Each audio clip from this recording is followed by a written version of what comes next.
بربهم وزدناهم هدى۔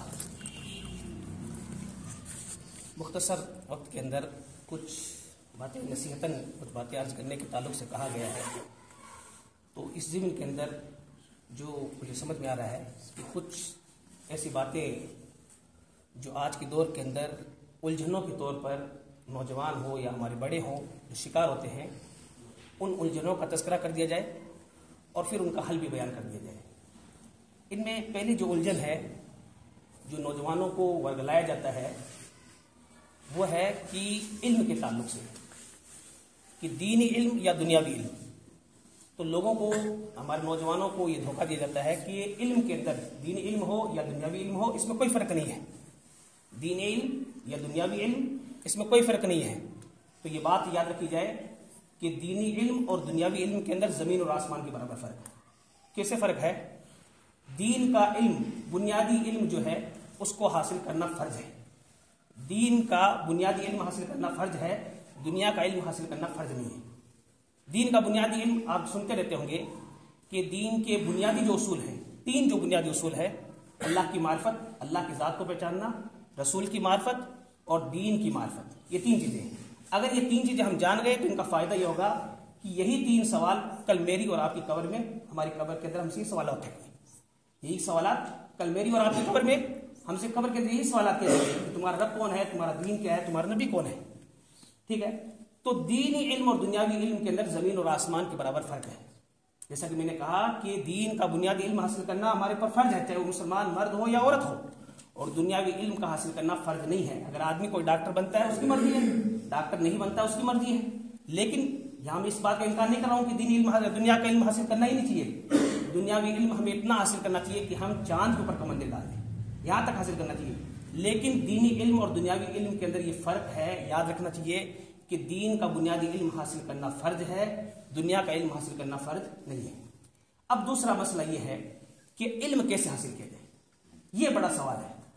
اور علم حاصل کرنے کے تعلق سے آپ دیکھیں کہ دنیاوی جو علم ہوتا ہے وہ آدمی ایک پروسیسر کے ساتھ میں، یعنی کسی کو ڈاکٹر بننا ہے وہ کتنی محنت کرتا ہے، کسی کو انجینئر بننا ہے کتنی محنت کرتا ہے، کسی کو وکیل بننا ہے وہ کتنی محنت کرتا ہے۔ تو وہ دنیاوی علم جو ہے وہ ایک پروسیسر کے ساتھ میں، ایک محنت کے ساتھ حاصل کیا جاتا ہے، ٹھیک ہے نا؟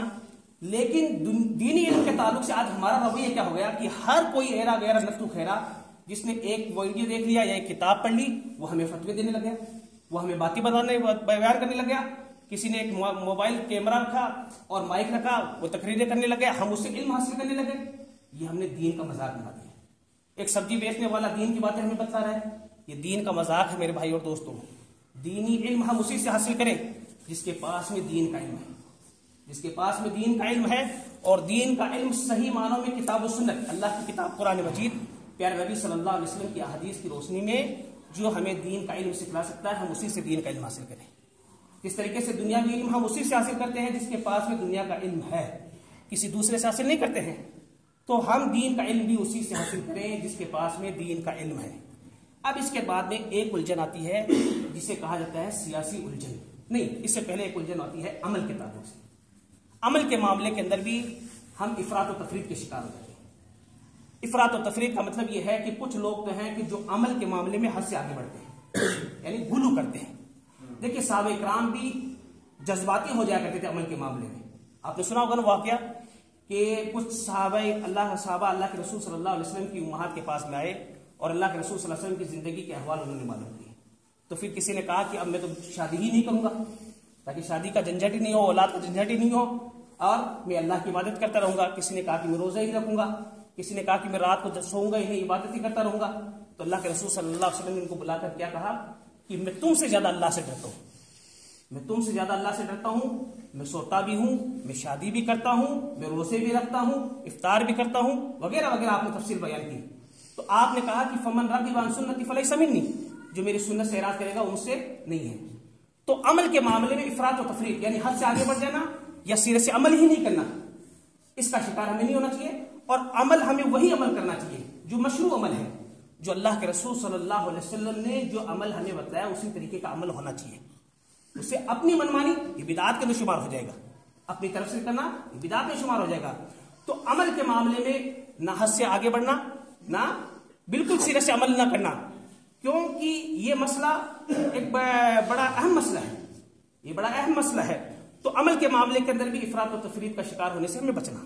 اب اس کے بعد میں ہم نے علم حاصل کر لیا، عمل کے میدان میں ہم آگے آ گئے، اب اس کے بعد میں ذمہ داری بنتی ہے دعوت کی، ذمہ داری بنتی ہے دعوت کی۔ اچھی بات ہے، اللہ کا ہمیں پیغام، اللہ کی کتاب قرآن مجید کی کچھ آیت یا پیارے نبی صلی اللہ علیہ وسلم کی کوئی حدیث میں معلوم ہے پہنچانی چاہیے، لیکن اس مسئلے کے اندر دعوت کے مسئلے میں ہمیں اپنی حیثیت کو نہیں بھولنا چاہیے، ہمیں اپنی حیثیت کو نہیں بھولنا چاہیے۔ آج ہمارا مسئلہ کیا ہے کہ ہم دعوت کے میدان میں آ کر ہم یہ سمجھتے ہیں کہ اب ہم دعوت کے میدان میں آ گئے تو ہمیں مفتی کہے تبھی ہمیں اچھا لگے گا، ہمیں مجتہد کہے تبھی اچھا لگے گا۔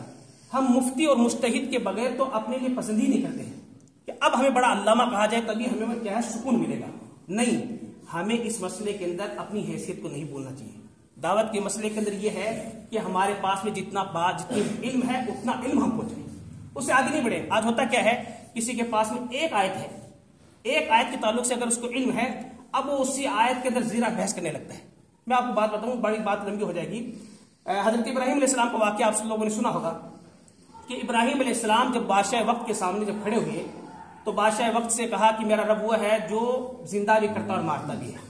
تو بادشاہ نے 2 قیدیوں کو بلایا، ایک کو زندہ چھوڑ دیا اور ایک کو مار دیا، کہ دیکھو میں بھی زندہ کرتا ہوں، میں بھی مارتا ہوں۔ دلیل اچھی تھی ابراہیم علیہ السلام کی، دلیل میں کوئی کمی نہیں تھی، لیکن ابراہیم علیہ السلام نے کہا کہ یہ جو دلیل ہے یہ ہضم نہیں کر پا رہا ہے، تو فوراً ابراہیم علیہ السلام نے دلیل بدل دی اور کہا میرا رب وہ ہے جو سورج کو مشرق سے یعنی پورب سے نکالتا ہے اور مغرب میں غروب پشچم کے اندر غروب کرتا ہے۔ اگر تو رب ہے تو سورج کو مغرب سے نکال دے اور مشرق کے اندر غروب کر دے تو وہ کیا ہے، حق کا بقا رہے گا۔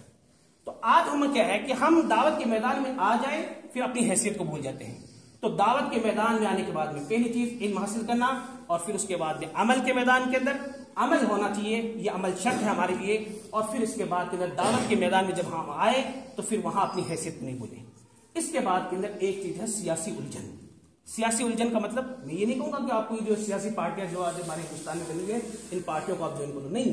سیاسی الجھن کا مطلب کیا ہے، آج یہ دھوکہ دیا جاتا ہے کہ دین پر صحیح معنوں میں تم اسی وقت عمل کر سکتے ہو، دین پر صحیح معنوں میں اسی وقت پر عمل کر سکتے ہو جب تمہارے پاس میں فورس ہو، جب تمہارے پاس میں طاقت ہو، تمہارے پاس میں حکومت ہو، تمہارے پاس میں پولیس ہو، جیسا کہ جماعت اسلامی ہے، ڈاکٹر اسرار احمد وغیرہ ان کی تنظیمیں ہیں۔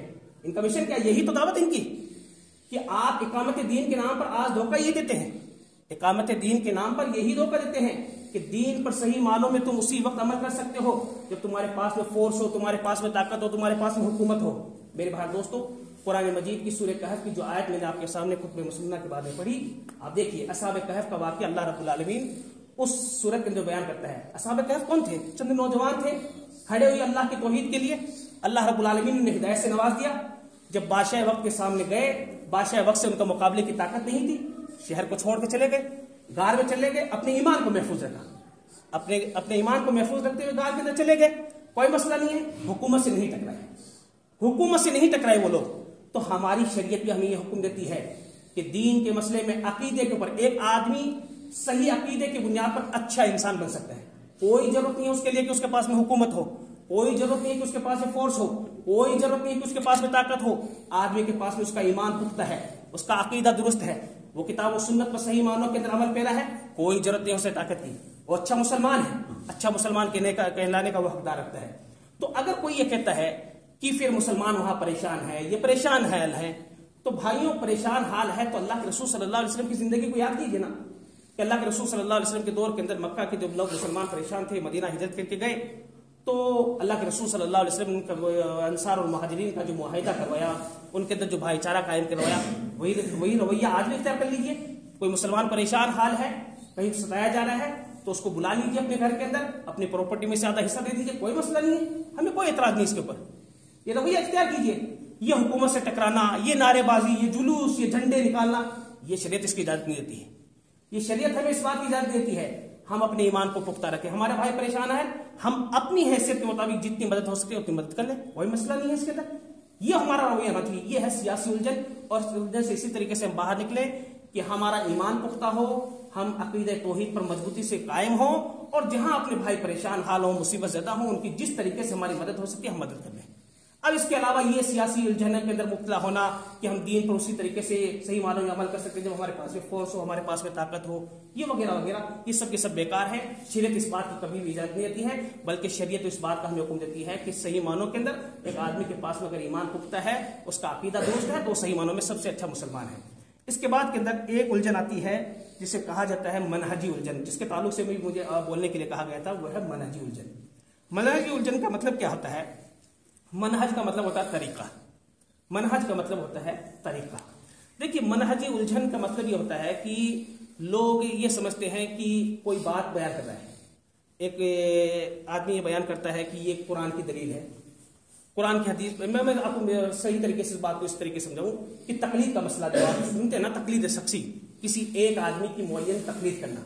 اب دیکھیے، آپ کہیں گے کہ تقلید کرنا حرام ہے، آپ قرآن سے دلیل دیں گے، اور جو شخص کہہ رہا ہے کہ تقلید کرنا جائز ہے، وہ بھی آپ کو قرآن سے دلیل دے رہا ہے، وہ بھی آپ کو قرآن سے دلیل دے گا. اب مسئلہ یہ آ گیا کہ وہ بھی قرآن کی دلیل دے رہا ہے، آپ بھی قرآن کی دلیل دے رہے ہو. اب قرآن کی دلیل ہے تو اب کیا ہوگا؟ تو میرے بھائی دوستو، جو دلیل ہمارے پاس میں ہے نا، اس دلیل کو ہم اسی طرز کے اوپر، اسی پہلو پر لے چلیں کہ جہاں پر صحابہ کرام نے ان دلیلوں کو کس طریقے سے سمجھا. صحابہ کرام نے ان دلائل کو کس طریقے سے سمجھا. دیکھیے، حقیقت ہے نا کہ قرآن کس وقت میں نازل ہوا؟ صحابہ کرام موجود تھے تبھی تو قرآن نازل ہونا. قرآن مجید کو وہ سب سے بہترین سمجھنے والے تھے. قرآن مجید کو صحابہ کرام کی جماعت سب سے بہترین سمجھنے والی تھی. عبداللہ ابن عباس رضی اللہ تعالیٰ عنہ کو مفسر قرآن کہا جاتا ہے، ترجمان القرآن کہا جاتا ہے. ان کے تعلق سے یہ چیز ہے کہ قرآن مجید کی کوئی بھی ایک آیت ایسی نہیں ہے کہ عبداللہ ابن عباس رضی اللہ تعالیٰ عنہ کو پتہ نہیں تھا کہ یہ آیت کس ضمن کے اندر نازل ہوئی. یعنی ان کے علم میں تھا جو آیتیں نازل ہوئی ہے، انہیں معلوم تھا کہ یہ آیت اس ضمن میں نازل ہوئی ہے، یہ آیت اس ضمن میں نازل ہوئی ہے، یہ آیت اس ضمن میں نازل ہوئی ہے. عبداللہ ابن مسعود رضی اللہ تعالیٰ عنہ فرماتے ہیں کہ ہم اللہ کے رسول صلی اللہ علیہ وسلم سے 10 آیتیں سیکھا کرتے تھے، روزانہ نہیں، 10 آیتیں ہم سیکھا کرتے تھے. ان 10 آیتوں کے معنی اور مفہوم کو ہم اللہ کے رسول صلی اللہ علیہ وسلم سے سمجھتے، پھر ان پر ہم عمل کرتے. اس کے بعد میں 10 آیتیں. اب دیکھیے، یہ 2 باتیں میں نے عبداللہ ابن عباس رضی اللہ تعالیٰ عنہ کی، عبداللہ ابن مسعود رضی اللہ تعالیٰ عنہ کی میں نے باتیں آپ کے سامنے رکھی. ٹھیک ہے نا؟ اب بتائیے کہ ان سے بہتر کوئی قرآن کو سمجھنے والا ہو سکتا ہے؟ ان سے بہتر قرآن کو کوئی سمجھنے والا ہو سکتا ہے؟ اب جیسا کہ میں نے کہا کہ تقلید کے مسئلے کے اندر ایک آدمی آپ کو قرآن کی دلیل دے رہا ہے، آپ اس کے رد کے اندر قرآن کی دلیل دے رہے ہو، تو اب دونوں کی دلیلوں کو لے کر چلو کہ صحابہ کرام نے ان دلیلوں کے معنی کیا لیے ہیں، کیسے سمجھا ہے ان کو، وہاں مسئلہ کلیئر ہو جائے گا، وہاں مسئلہ کلیئر ہو جائے گا. تو جیسا کہ میں نے جو کہا کہ منہجی الجھن، منہجی الجھن کا مطلب یعنی آدمی سوچتا کہ یار یہ بات بھی قرآن کی کہہ رہا ہے، یہ بات بھی حدیث کی کہہ رہا ہے، اس کی بات لوں، اس کی بات لوں، کس کی لوں. تو منہجی الجھن کا مطلب یہ ہے کہ ہم قرآن و حدیث کو اسی طریقے سے سمجھیں، قرآن اور حدیث کو اسی طریقے سے سمجھیں جس طریقے سے اس امت کے اسلاف نے، صحابہ کرام کی جماعت نے جس طریقے سے کتاب و سنت کو سمجھا ہے، اسی طریقے سے ہم کتاب و سنت کی منہج سلف کے اوپر، صحابہ کرام کے منہج پر چلتے ہوئے اس کتاب و سنت کو، یہ ہمارا رویہ ہونا چاہیے، یہ ہماری سوچ ہونی چاہیے. اب اسی کے اندر ایک چیز یہ آتی ہے کہ بعض لوگ کہتے ہیں کہ چلو سب اپنا نام مسلمان رکھ لو، منہج سے یعنی کہ ٹھیک ہے قرآن و حدیث پر عمل کرو، سب عمل کرو، جیسا کہ آج دنیا کے اندر فرقے ہوتے ہیں نا کہ اتحاد قائم کرو، اتحاد قائم کرو، اتحاد قائم کرو کے نعرے بلند ہوتے ہیں اور کہتے ہیں کہ سب اپنا نام مسلمان رکھ لو. اب دیکھو، اس میں بھی ایک بڑی اڑچن آئی ہے، اس میں بھی ایک بڑی اڑچن آئی ہے آپ کو. مسئلہ یہ ہے کہ شیعہ وہ بھی اپنا نام مسلمان رکھ لیں، اور اسی طریقے سے بریلوی، دیوبندی، ہر ایک اپنا نام مسلمان رکھ لیں. تو پھر کیسے فرق ہوگا کہ کس کا عقیدہ درست ہے؟ کیسے فرق کرو کہ آپ کس کا عقیدہ درست ہے؟ کون باطل عقیدے کے اوپر ہے؟ سب اپنے آپ کو مسلمان کہہ رہے ہیں. تو یہ اپنے آپ کو اہل حدیث کہلانا یا سلفی کہلانا یہ کوئی قباحت کی بات نہیں ہے، برائی کی بات نہیں ہے. صحابہ کرام برحق تھے، صحابہ کرام حق پر تھے، کوئی ان کے اندر اختلاف نہیں تھا، لیکن ان کی فضیلت کو ہائی لائٹ کرنے کے لیے اللہ کے رسول صلی اللہ علیہ وسلم نے مہاجرین کا لقب دیا کہ نہیں دیا، ان کو انصار کا لقب دیا کہ نہیں دیا، اہل بدر کا لقب دیا کہ نہیں دیا. یہ ان کی ہائی لائٹ کو بلند کرنے کے لیے کہ یہ انصار ہے، یہ مہاجرین ہیں، ان کی ہائی لائٹ کو بلند کرنے کے لیے اللہ کے رسول صلی اللہ علیہ وسلم نے انہیں نام دیا. تو اسی ضمن کے اندر ہمارا عقیدہ درست ہے، ہم اللہ کے رسول صلی اللہ علیہ وسلم کی حدیث کو اسی طریقے سے سمجھتے ہیں، اللہ کی کتاب قرآن مجید کو اسی طریقے سے سمجھتے ہیں جس طریقے سے اس امت کے اسلاف نے اس کو سمجھا ہے، اور اسی طریقے سے ہم عمل کرتے ہیں. تو اسی بنیاد پر اگر ہم اپنے نام کے آگے اپنا نام اہل حدیث لکھواتے ہیں تو اس میں کوئی قباحت کی بات نہیں ہے. یہ اپنی فضیلت کو، اپنے مشن کو ہائی لائٹ کرنے کے لیے کہ ہمارا عقیدہ درست ہے، ہمارا عقیدہ درست ہے، اس میں کوئی بات کی بات نہیں. آج لوگ کہتے ہیں نا کہ بس اپنا نام مسلمان رکھ لو، مسلمان رکھ لو، یہ اہل حدیث، یہ بریلوی، یہ دیوبندی، یہ سب چھوڑ دو، اس چھوڑ دو. نہیں میرے بھائی دوست، اس کے بعد بڑی الجھن آ جائے گی. سب اپنے آپ کو مسلمان کہہ رہے ہیں، پھر فرق کیسے کرو گے آپ کی کس کا عقیدہ درست ہے، کون بات عقیدے کے اوپر ہے. تو یہ ایک چیز ہوئی ہے. تو یہ منہجی الجھن ہے کہ میں نے کہا کہ کتاب و سنت کو اسی طریقے سے سمجھا جائے جس طریقے سے صحابہ کرام نے اس کتاب و سنت کو سمجھا ہے، اسی طریقے سے ہم سمجھے. اور وہی بات، پہلی بات کہ ہم ان سے سمجھیں جن کے پاس میں صحیح معنوں میں کتاب و سنت کا علم ہے، یعنی جن کے پاس میں دین کا علم ہے، انہی لوگوں سے اس کتاب و سنت کو سمجھیں. اسی طریقے سے ایک الجھن جو آتی ہے وہ ہے کہ فالتو کی باتوں کے اندر مبتلا ہونا. فالتو کو، یہ آج بہت بڑا فتنہ ہے. فالتو کی باتوں میں مطلب یعنی کہ مہدی علیہ السلام آئیں گے، قیامت کی نشانیاں ہیں، عیسیٰ علیہ السلام آئیں گے، یہ قیامت کی جو نشانیاں ہیں.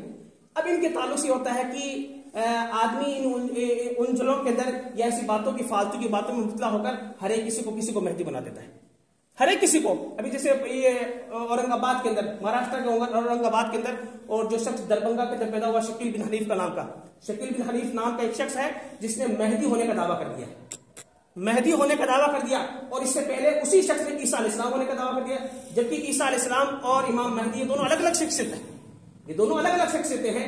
تو ایک ہی آدمی کیسے ہو سکتا ہے؟ یہ فتنہ ہے کہ نہیں ہے؟ یہ فتنہ ہے کہ نہیں ہے؟ تو بات لمبی نہیں ہو، میں آپ کو بتا رہا ہوں فالتو کی باتوں میں آج جس طریقے سے مبتلا ہوتے ہیں کہ قیامت کی نشانیوں کے تعلق سے باتیں ہوتی ہے. جیسا کہ ابھی بارش ہوئی تھی 15-20 روز کے پہلے سعودی عرب کے اندر، تو مکہ کی پہاڑیوں پر جو گھاس اگائی تو لوگوں نے کہا کہ قیامت کی نشانی ہے. یہ قیامت کی نشانیاں وہاں، یعنی مکہ کی پہاڑیوں کے اوپر گھاس کا اگا جانا، وہاں کی پہاڑیوں کے اوپر گھاس کا اگ جانا، وہاں ہمیں قیامت کی نشانیاں تو نظر آتی ہے. اپنے گناہ کی بنا پر ہمیں قیامت کی نشانی نظر نہیں آتی ہے. کتنا عجیب رویہ ہو گیا ہمارا، کتنا عجیب ہمارا رویہ ہو گیا کہ مکہ کی پہاڑیوں پر گھاس اگ رہی ہے، وہ تو قیامت کی نشانیاں نظر آ رہی ہے. ہم دن بدن گناہ کرتے جا رہے ہیں، صغیرہ نہ کبھی صغیرہ گناہ کا پتہ ہے، نہ کبیرہ گناہ کا پتہ ہے. اپنے گناہوں کی بنا پر قیامت کی نشانیوں کا ہمیں کوئی احساس نہیں ہے. تو یہ فالتو کی باتیں، فالتو کی باتوں کو مراد یہ ہے کہ میں نہیں کہتا ہوں کہ ان باتوں کو وہ سیکھنا نہیں چاہیے، سیکھنا چاہیے. لیکن آپ دیکھیے کہ یہ قیامت کی جو نشانیاں ہیں، امام مہدی کا آنا، عیسیٰ علیہ السلام کا آنا، یا قیامت کی جو بھی نشانیاں، زلزلے وغیرہ، یہ محدثین نے، جن لوگوں نے حدیث کی کتابوں کو جمع کیا ہے، انہوں نے یہ سب کی سب جو باتیں ہیں نا، یہ کتاب الفتن کے اندر جمع کی ہے. کتاب الفتن یعنی فتنوں کی کتاب کے اندر، حدیث کی کسی بھی کتاب، بخاری کو اٹھا کر دیکھیے، مسلم کو، ابو داؤد، ترمذی وغیرہ وغیرہ کو آپ اٹھا کر دیکھیے، یہ کتاب الفتن کے اندر ہے. یہ سب کی سب باتیں آپ کو کہاں کتاب الفتن کے اندر ملے گی. اور کتاب الفتن جو ہے وہ حدیث کی کتابوں کے اندر اخیر میں جا کر آپ کو ملے گا. بخاری شریف کو آپ اٹھا کر دیکھیے کہ کتاب الفتن آپ کو کہاں ملے گا؟ اخیر کے اندر. اس سے پہلے کیا ہے؟ کوئی بھی حدیث کی کتاب اٹھا کر دیکھیے آپ، وہ کتاب الایمان ہے، عقیدے کے تعلق سے، کتاب الطہارہ ہے، صلاۃ ہے، نماز وغیرہ ہے. تو یہ بات ہے، جب تک ہمارا عقیدہ درست نہیں ہے، جب تک ہمارا عقیدہ درست نہیں ہے، تب تک ہمیں کوئی ضرورت نہیں ہے کہ امام مہدی کے تعلق سے علم حاصل کریں، عیسیٰ علیہ السلام کے تعلق سے علم حاصل کریں، قیامت کی نشانیوں کے تعلق سے علم حاصل کریں. ہمارا عقیدہ درست ہوگا. جب تک کسی شخص کا عقیدہ درست نہیں ہونا، کسی شخص کا عقیدہ درست نہیں ہو، تب تک اسے نماز اور روزے کے احکام نہیں سکھائے جائیں گے. اس شخص کو نماز اور روزے کے احکام نہیں سکھائے جائیں گے، اس کی ضرورت نہیں ہے. عقیدہ شرط ہے. کیوں عقیدہ کس لیے شرط ہے؟ کہ اللہ رب العالمین نے قرآن مجید میں واضح طور پہ اس بات کی طرف اشارہ کر دیا کہ جس کا عقیدہ باطل ہے، جو شرک کرتا ہوا مر گیا، تو اللہ رب العالمین نے اس کے لیے جنت کو حرام قرار دیا، جنت کو حرام قرار دیا ہے. یہ توحید کی عظمت کو نہیں سمجھنے کا ہی تو نتیجہ ہے. یہ توحید کی عظمت کو نہیں سمجھنے کا ہی تو نتیجہ ہے. آج ہم کیا ہے، دیکھیے کوئی کہیں پر کوئی مسلمان کا انتقال ہو جاتا ہے، کوئی مر جاتا ہے، یا کسی کو کوئی مار دیا جاتا ہے، موب لنچنگ ہے وغیرہ وغیرہ جو بھی ہے. یہ اچھی بات ہے کہ ہم ان کے حق میں تکلیف کا اظہار کریں، کوئی برائی کی بات نہیں ہے. لیکن میرے بھائی دوستو، اس سے پہلے دیکھیں کہ ہمارے پڑوس کے اندر ایک آدمی شرک کی حالت میں مر رہا ہے، اس پر ہمارا کوئی احساس نہیں ہے. اس پر ہمارا کوئی احساس نہیں ہے کہ وہ ہمیشہ ہمیشہ کے لیے جہنمی ہو گیا. وہاں ہمارا کوئی احساس نہیں ہے. ایک فلسطین کے اندر، کشمیر کے اندر مسلمان کو مار دیا گیا، وہاں پر ہماری بیداری جاگ رہی ہے کہ اسے پریشان کیا جا رہا ہے، مارا جا رہا ہے، وہاں ہو رہا ہے. اپنے پڑوس میں ایک آدمی شرک کی حالت میں مرا، وہاں ہمارا کوئی احساس نہیں ہے. یہ توحید کی عظمت کو نہیں سمجھنے کا نتیجہ ہے. یہ توحید کی عظمت کو نہیں سمجھنے کا نتیجہ ہے. اچھی بات ہے، ان کے حق کے اندر ہمیں تکلیف کا اظہار کرنا چاہیے. تو میں یہ بتلا رہا ہوں کہ یہ جو چیزیں ہیں، یعنی قیامت کی نشانیوں کے تعلق سے باتیں کرنا وغیرہ وغیرہ، اس سے پہلے یہ ہے کہ ہم اپنے عقیدے کو درست کریں. عقیدہ درست ہو، نماز کے احکام وغیرہ سیکھیں، نماز کو درست کریں، روزے کے احکام سیکھیں، زکوٰۃ کے احکام سیکھیں، اسلام کے جو احکام ہیں، ایمانیات وغیرہ ہیں، ان تمام کی تمام چیزوں کو پہلے سیکھیں. یہ سیکھنے کے بعد کے اندر اب یہ چیزیں ہیں کہ بعد میں اگر ہمارے پاس علم ہے تو کتاب الفتن کی طرف بھی چلے، قیامت کی نشانیوں کے تعلق سے علم حاصل کریں. یہ کچھ باتیں تھیں. اللہ رب العالمین سے دعا کہ اللہ رب العالمین ہمیں جب تک زندہ رکھے ایمان کے حالت میں زندہ رکھے. رب العالمین جب موت آئے تو ایمان کے حالت میں موت آئے. آمین. اقول قولی ھذا استغفر اللہ لی ولکم ولسائر المسلمین من کل ذنب فاستغفروہ انہ الغفور الرحیم. سبحانک اللہم وبحمدک وتبارک اسمک وتعالی جدک. سبحانک اللہم وبحمدک استغفر اللہ واتوب. سبحانک اللہم وبحمدک اشہد ان لا الہ الا انت استغفرک واتوب الیک.